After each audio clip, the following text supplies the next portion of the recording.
Hi, my name is Nina Lykke. I'm from Oslo, Norway, and I'm a writer.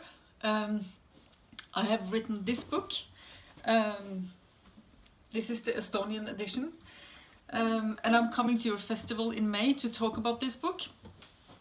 The book is about a middle-aged doctor who has been unfaithful to her husband, and the husband has discovered it, and she has run away from home, and now when we meet her in the beginning of the book, she lives in her office, in her doctor's office.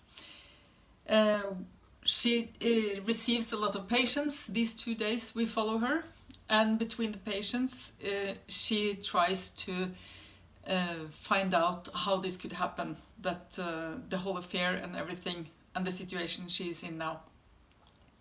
I'm very excited to come to Estonia to talk about this book, and I hope you'll be there too. So looking forward to see you.